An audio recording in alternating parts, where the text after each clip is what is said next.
This is Professional Launch with Ricot Aladin, positively connecting the less connected, bridging gaps, and building futures in the community. Professional Launch with Ricot Aladin.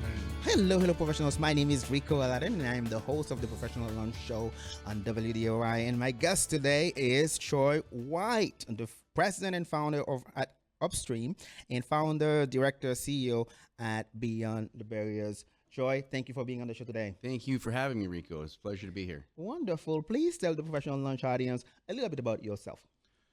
Oh gosh, where do I start? Well, as you said, I'm the founder of Beyond the Barriers. That's kind of the recent thing, but I've been working on that for quite some time. Yep. I'm a reformed marketing person. I used to be in advertising and had my own agency for about 14 years, and then I just wasn't fulfilled in what I was doing, and I wanted to do something more meaningful and with my life. Not that marketing is not meaningful, but for me, I had a passion for helping others, and I wanted to do that in a much bigger capacity. And so I wasn't sure what even that looked like, and I got involved in some nonprofits, but one of the things that kind of led me down this path was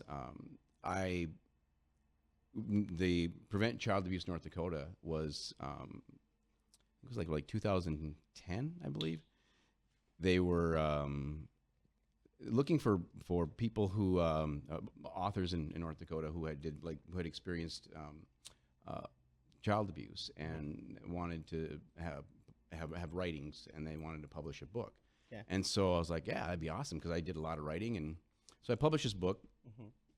Sorry, I submitted my writings, and about 6 of them were accepted, and then we did book signings, and I just saw how just my words and my experiences impacted people, and I wanted to do more of it, and so ended up long journey to get here, but sort of founded Upstream in 2018, and that is really helping people of all walks of life, business leaders, moms, dads, worked with people who are in recovery, just trying to really get to the root of the problem. I grew up, and I've said a little bit, in my bio there that you posted, but I grew up in a home of domestic violence and abuse, and I didn't realize that it was normal for, that was just how my dad was. Okay. And so I didn't really look at it as abuse or anything like that, but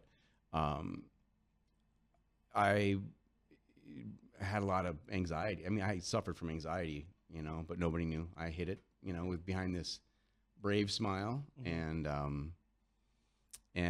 kind of a false sense of confidence and a sense of humor, and hid behind that, when actually I was just very, had very low self-worth and lacked confidence, and had debilitating anxiety, and just really struggled with the regular conventional approaches that were out there. They seem to be more focused on the symptoms rather than the cause. And so just through a lot of research and I've started figuring out what does work and what doesn't work, and made sense of some things, and created this approach and this model, and started helping individuals kind of overcome some of the same things, because our hardwiring is pretty much the same. Our hardware is the same, but we can update the programming. And so I worked with business leaders, actually entire companies, to help with their culture, to help communicate better and really understand what's really going on with each other, and kind of open some of those barriers that were preventing people working together and trusting and control within a work environment. That's one of the things that I think that leaders struggle with, letting go of control of things. Yeah. And it just kind of evolved into there. And then I started working, donating my time at the jail for the last coming up on 3 years. Wow. And every week. And I just saw the impact that had, and it's amazing. And I got to know the people behind the behaviors, and saw like amazing transformations in a very short period of time. And so it's just become a passion of mine. So I'm still been focusing a little bit more trying to get this nonprofit, the Beyond the Barriers nonprofit, set up and established, and it's just incredibly rewarding. Wonderful. So, one thing I can see from your story is the fact that you overcome that and you want to help others do the same. Absolutely. And so this is a similarity with my story. As someone who studied in the U.S. and know what it's like to be an underconnected young professional, know what it's like to don't have the network to launch your careers. And so it's just a segment to lead into to what this show is about. Mm-hmm. It's about helping those who are underconnected, those who don't have the proper networks to launch their careers, give them some tips and tricks that can help them do just that. Yeah. And so in your bio, you did share your bio with me. I saw that you have a background in mass communication and marketing. Mm-hmm. How does that contribute to your current work and what you're doing now? I think so when I started off, I was like, well, I wanted to either go in psychology or I liked art and graphic design. Yeah. So I combined the two, went into advertising. Right? Okay.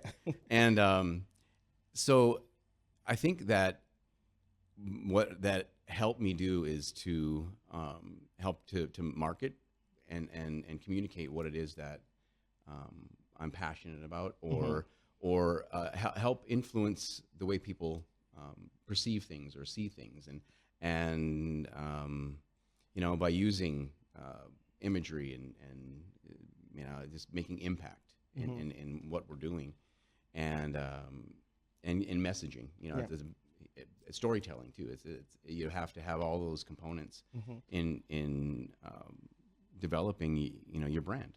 Yeah. And that's kind of how that's really helped me in so many ways, because like I said, I'm a recovering marketer and graphic designer, and so I still I'm letting it go though. I'm trying to pass that on to other people and letting control that the go of that control.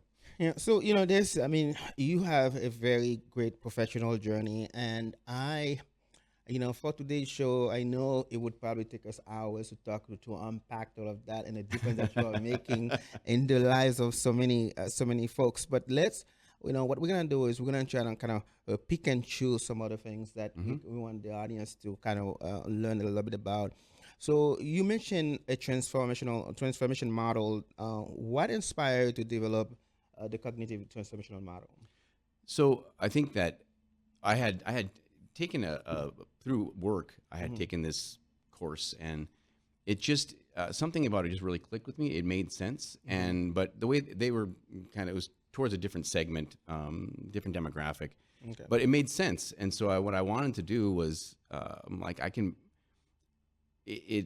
wanted to make it more complete. So it helped you understand not just the what, but the why and the how. So not just what it is that, there's all kinds of great books, and don't get me wrong, these are fantastic books, but it's how. Here's some great, seven habits, of highly successful people. Do these things. Here's what you need to do. Yeah. So you do those things, and you are just doing the things, but you're not understanding why you're not doing them, or why you are or aren't doing something, and then how to change it so that it's the way you think. You're doing the what, and so now when it comes to thinking, it's understanding why you are thinking and feeling and having these reservations, what barriers are in place. And then showing you how to actually change them, not just the behavior. You're actually changing your beliefs, the thoughts, and the emotions that drive that behavior. And so if you can change the beliefs and the thoughts and the emotions, the behavior takes care of it for itself, and so does the outcomes in your life. Wonderful. I really like that. But we're going to take a short break. When we come back, we will ask Troy, how can his transformational model helps young professionals who may be struggling with something? We're going to take a short break. We'll be right back. We are back. We are at WDY today. My guest is Troy White. Troy, you were talking about the transformational model that you have. And as you know, this show is really designed for young professionals who are launching their careers. Now, I am curious to know a couple of things. How can that model, how can a young professional benefit from that model if they are struggling with, some kind of situation? Sure. So I think that, one of the things, I'm going to ask you a question, so let's see if you can get it right. So we have about 50 to 80 thoughts a day. What percent do you think that we're aware of our thoughts? Ooh, maybe 20%. Okay, that's a good guess. It's 5%. Oh my goodness, I was We're really only aware, off. we're only aware of 5% of our thoughts. So what are we doing the other 95% of the time? Our mind is wandering. But we're still functioning, right? Yep. So we have our beliefs, right? And our beliefs start off as thoughts. And the more you practice something or say something or hear something or are exposed to interpreting something, then the more likely it's going to turn into this hardwired belief, and it becomes part of your belief system. It actually creates a neural pathway, and the more that you practice this, what happens is, we're getting kind of scientific here, but you get what's called a myelin sheath that covers this neural pathway, this axon. And the more you repeat something, the thicker this myelin sheath gets. The thicker it gets, the faster information travels. So it just happens in a split second. And so you don't have to recontemplate things over. You know how to drive a car. You see a yellow light. You see the yellow light. You take your foot off the gas. You move it over. You should anyway, and put on the brake, right? Or start slowing down. Yeah. And you're still, when you're first doing this, it's a conscious decision to do that. And you have to be aware of what's going on. But after you've done it for so long, you just react to it. Yeah. Same thing happens about everything in our life. And so if you experience things, or you think things, or you believe things, or you were told things, or whatever it might be, those beliefs are kind of what help guide us, and we just react to these things, and we're not aware of them. And so oftentimes we're just kind of reacting through life. And in the case where you're, where I kind of focus on it in trauma, people who've experienced trauma, is that trauma response is you're in danger, and everything is a potential threat. People who are entrepreneurs, they're taking risks, and this could be a threat. Something can be a threat. And so fear of failure is a huge one. Fear of success is another. And I know that kind of sounds counterintuitive. Yeah. Like, who would be afraid of success? But there's all different kinds of things. Like, I had one client, for example, he was a high-performing executive, and he had this he was like, I don't know what's going on. I have everything I do, I achieve, and I set goals, I achieve them. And I've just been not motivated lately, and I'm almost, self-sabotaging. It's just like, I don't feel like working out. I don't feel like this, and my goals and all that, So as we kind of dug into it, what we figured out was, and he understood that through this model, he helped him kind of understand and see it, because it's a visual model that shows you that, he grew up, and his dad had, had a business in a small town, failed, and he was, everybody knew it. And it was an embarrassment for him. And so he wanted to prove to everyone that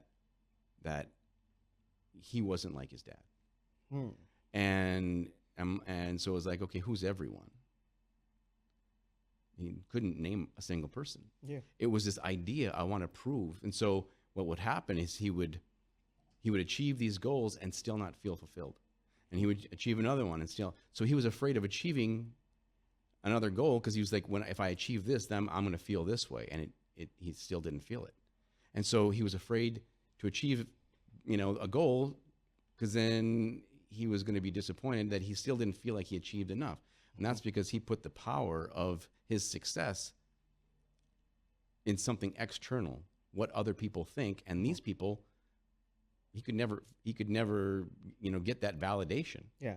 And so this helps you understand and take control of, understand what it is that you're looking for, and becoming aware of what you want, why you want success. There's nothing wrong with wanting success, nothing wrong with, but it's why. And if you're doing it, the motivation is unhealthy, then the outcome will never be fulfilling.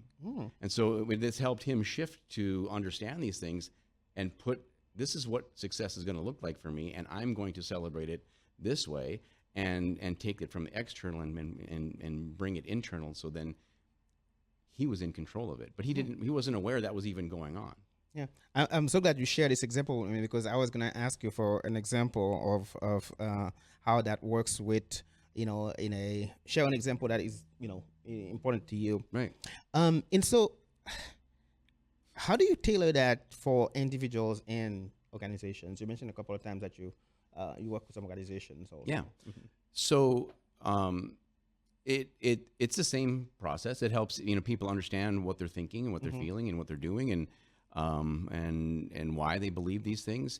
And so each individual within an organization, as we walk through, so this model is just it shows you how you walk, how you function in life, everyone. And so once you understand, wow, this isn't only going on within me, this is the inner conflict that I'm having, everybody else is having this inner conflict too. So when somebody's reacting a certain way, may not be how I take it. I can give it a different meaning.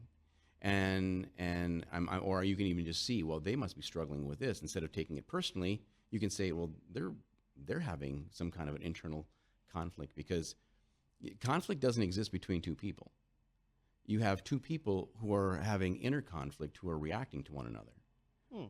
So if I'm feeling a certain way, or I'm feeling a threat, and then I react to that threat, and then I push your buttons, and then you're going to react, and then you're going to feel a threat, and so your reaction is going to push my buttons, and then it's escalating and we're reacting. And so within an organization, that happens quite frequently. How I say something, what I say, how I interpret it, all these things. It was interesting. One of my clients was Spotlight Media many years ago, and Paul Hofer, him and I had coffee the other day, and he's just a great guy. And he let me know that he said there's still conflict. Anytime there's conflict, they now use upstream as a verb. Let's just let's just take a break. Let's upstream this and come back. And I'm like, I had no idea. And so it was really interesting. But so it helps within an organization. It helps individuals understand each other and understand each other on a much different level, and allow them to have meaningful, constructive conversations and develop trust. People, here's the thing about organizations. They want to say we're a team, right? And most of this, there's no team, because you have to trust your team. You have to trust your team with everything. And what I find interesting is when I go into an organization, most of the time they're afraid to share anything about. It's like there's this old, you keep your personal life personal and your work life, work life, and you don't mix the two, and you don't share anything because somebody can hurt you. Yep. Right. And so you're kind of operating in these silos that people are gonna, you can't trust anyone. But let's work as a team. Yeah. It doesn't. It's counterintuitive. Yeah. To that point, I can tell you sometimes when folks, when managers say that, they want to know what's going on in your life, and they want to know how, but again, if the employee tell them what's happening in their life, what happened, in return, they might use that to make the employee do certain things that they probably wouldn't do otherwise. And it's a valid point that you have there with that. So, the cognitive transformation model, how do you measure success within it? I think, you can see it. I mean, it's first of all, measuring success with that it happens. So I kind of developed how I deliver this model out of necessity. One, I think the main thing is because the work I do with Beyond the Barriers in the jail, I'm walking into a room full of anywhere from 30, 40, 50 inmates, right? And they look at me and I do not look like I'm any kind of, who is this guy, right? And I very quickly have to get their attention. I have to establish trust. Yep. I have to establish the ability to for them to be vulnerable with me, and gain some credibility in a very short period of time, because I'm only in there for an hour, and I always have new people coming in every week, and so I have to make an impact, because the average stay is like maybe 3 weeks. And so I'm only going to have 3 times to talk to them. And so sometimes this might be the only time I see them. They might be getting out. So I have to be very impactful right away. And this model, when I go through it, I see it and it just clicks. And it's like they recontemplate, because it makes you change the way you see kind of everything in your life. And so when it comes to individuals and CEOs and what have you, it hits you kind of hard. It's not always pleasant, but it's always productive. Wonderful, wonderful. If we can get one more question before break. Sure. Yeah, and so you also the director of the CEO of Beyond the Barriers, and what's the mission of Beyond the Barriers, and also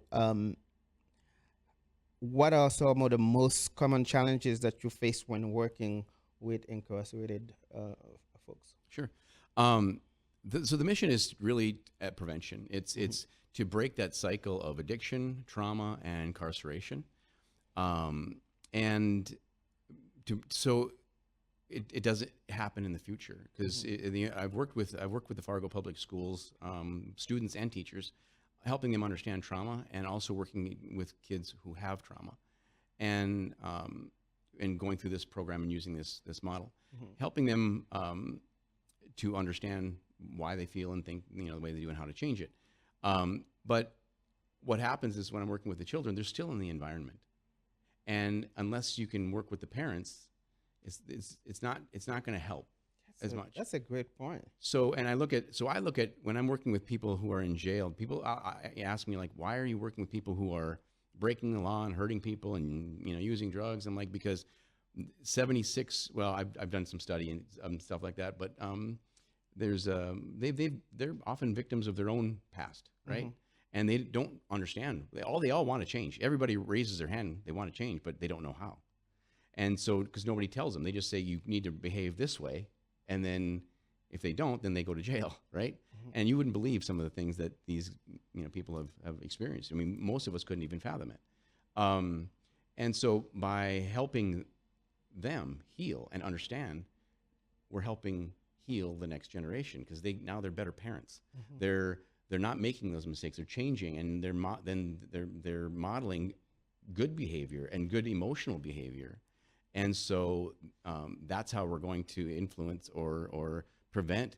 And in people who don't have kids, well, they're not going to, hopefully they're going to be different parents than if they hadn't been through this program.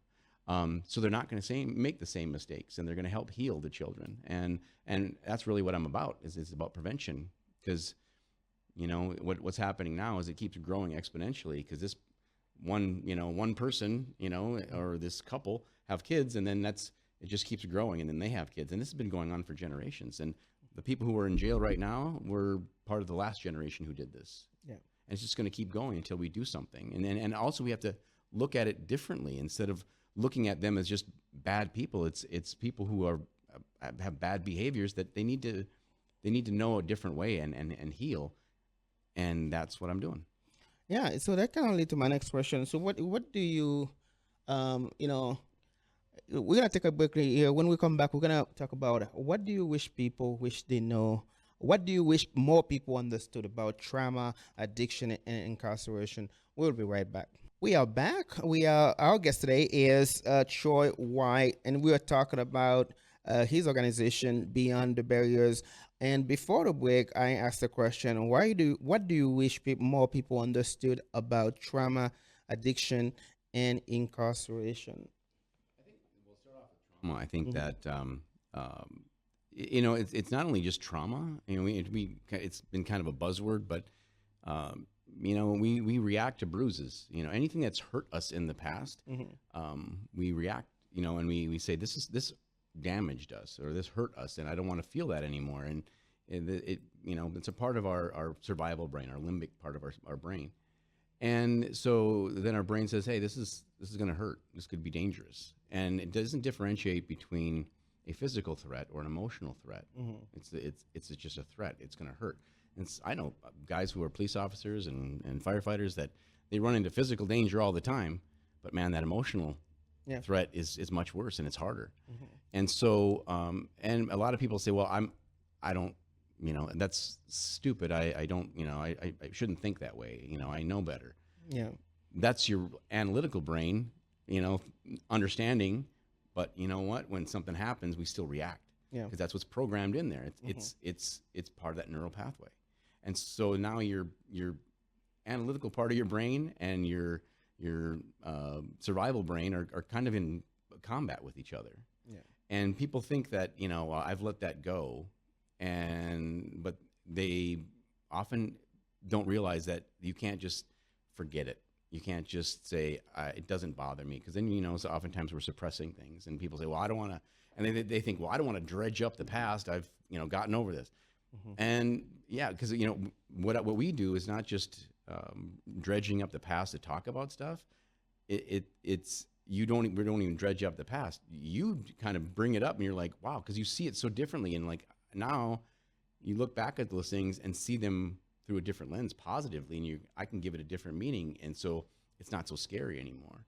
But I guess to your point, just as we walk through life, that we're reacting to things. And if you have to stop and at your emotion, and emotions aren't good or bad. They're signals. They're just telling there's something going on upstream in your thoughts and your beliefs that are saying there's something that you think or believe here that is causing this. And if you stop and start thinking about it, now you kind of engage that different part of your brain, and you start understanding it and questioning it. And then, in the case of trauma, you start healing from it.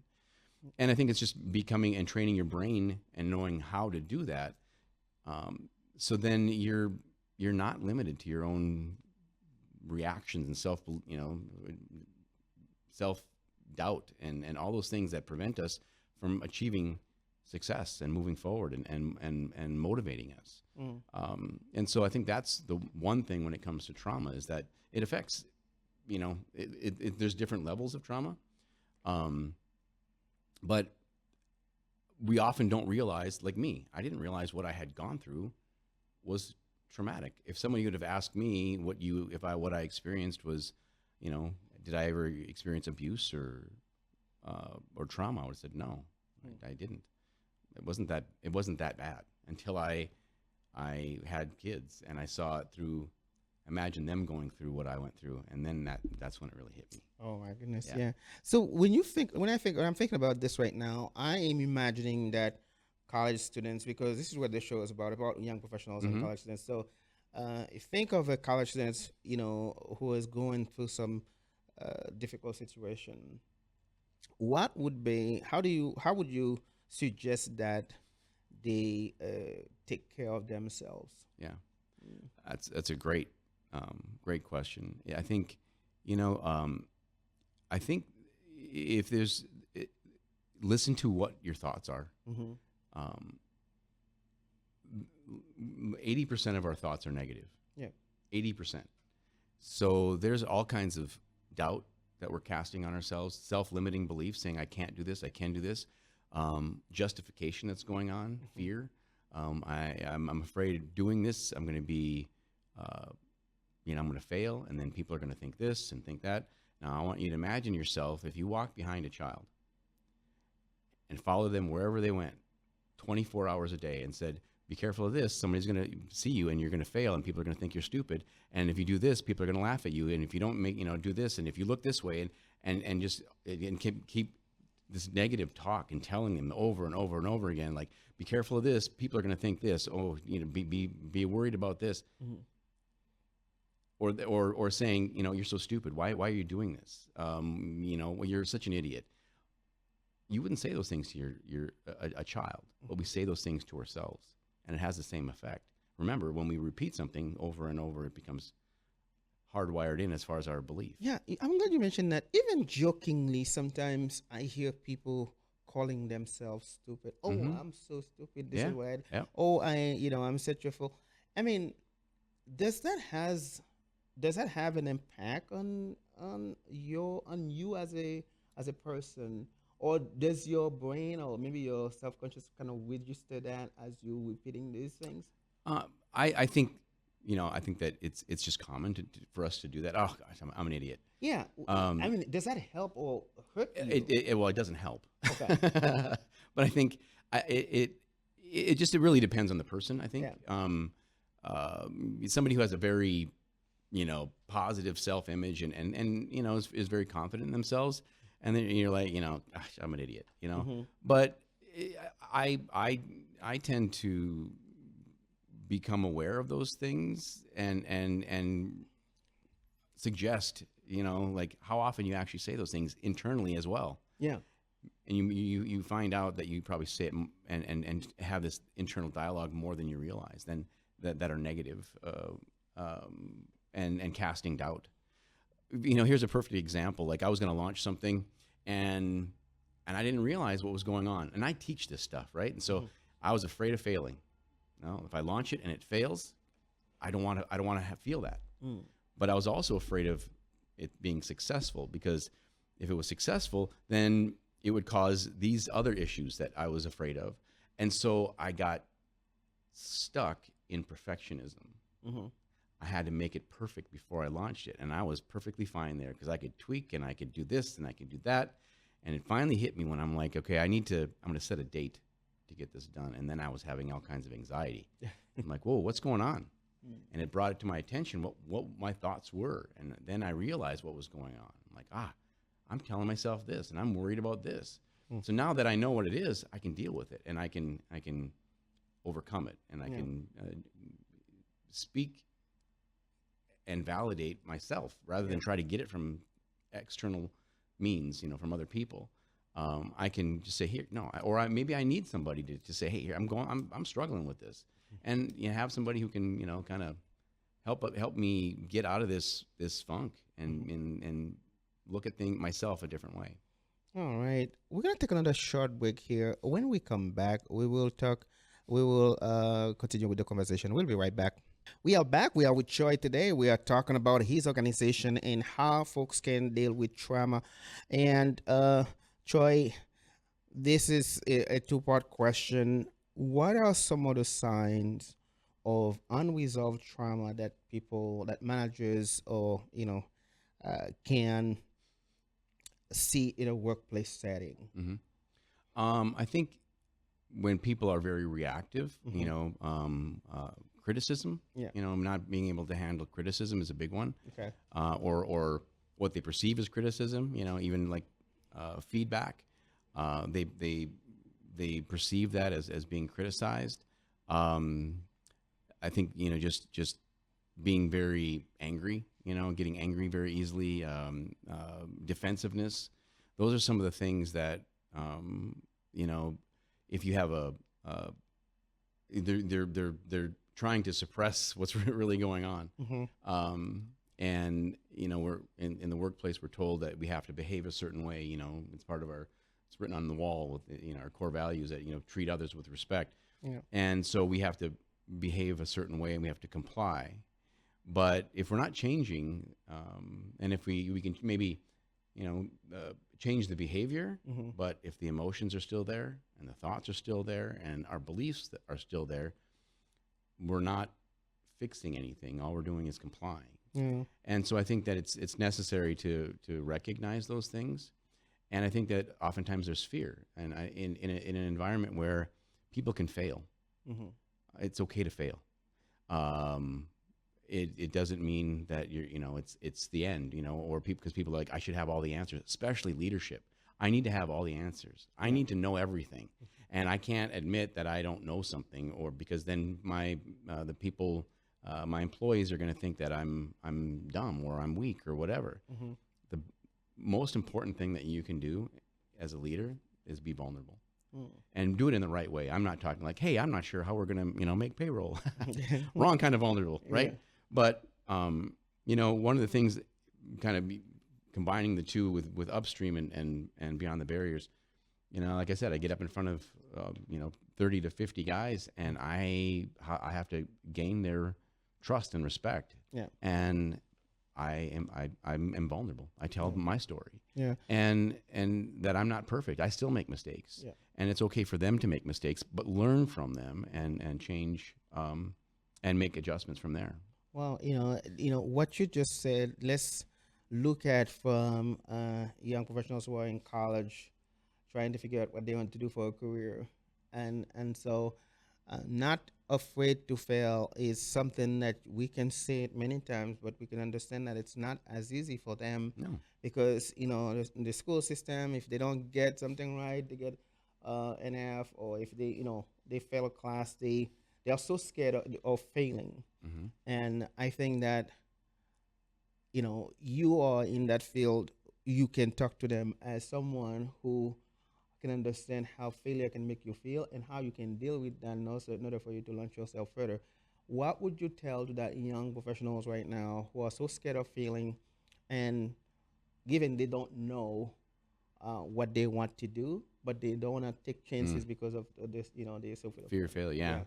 And we can say it's okay all day long. It doesn't change anything unless you understand, because if you look at why are you afraid to fail? Yeah. That you start thinking about your thoughts, and it usually comes from what others are going to perceive, people that they care about. It could be their parents or friends or whatever it might be that they care about. But here's the thing: we focus on what you have control over. Yeah. I can't control what other people think, see, believe, feel. I can't control those things. Yeah. All I can control is what I think and what I believe and what I feel. And and that's kind of what this model shows you, is that you can control these things. And I walk you through a process to prove it and show it. And it's like dawns on you. Mm-hmm. But you control what you can control. Yeah. And if you're trying to feel good about yourself and your life and everything like that by getting it validated from other people, then you are not in control. You're giving that control over how you think and feel and what you believe to other people. And if you can bring that control into yourself and say, I don't want to let people down, but I'm going to be okay if I do. And because I know that I know what I'm doing and what's inside of me. Yeah. And failing is part of learning. Yeah. It really is. I do woodwork too, and I had never made cabinets before, right? And so they wanted like $3,500 to build these custom cabinets. And I'm like, I could do that and buy a new saw and still be money ahead. And so I got all the wood, and the first cut I made a mistake, and it's like, oh man. So got the cabinets, the other got them done or started, and my fiance at the time came out and she's like, what are those? I'm like, that's my learning curve. that was my teacher. I learned and I made a mistake, but I learned from it, and now look at these, right? Yeah. And so that's how we learn, and it's okay. And it's okay not to have it figured out. Yep. So, I'm glad you say that, because on the show, we usually say there are no failures, there are learning opportunities. Mm-hmm. And I think I've heard that from somewhere, because it's such a reality for me, even when I started this show. So, final few minutes of the show, what one message do you want every listener or anybody watching this right now to take away from your story? I think that there's, you're going to go through life, and that there are always going to be things that don't go well. There's going to be things that hurt. There's going to be things that devastate you, and you know, you think that you can never recover, and you can. You always do. And it could be, I mean, it's like dire. But when those things happen, inevitably, what I've learned is that you look back and go, because this happened, I knew this, and that led to this. And so if you're in that situation, just wait, because you'll understand why. And it may not come on your timeline, but it'll happen. And there's people out there that you've never met that you are going to have a huge impact on, a positive impact on someday. And you just have to believe that. Wonderful. Troy, thank you so much for being on Professional Launch today. It's a pleasure to have you. And thank I you. really appreciate your story and what we can learn from your story. Now, this is the part that I tell you, it's up to you to make today a great day. Have a great day.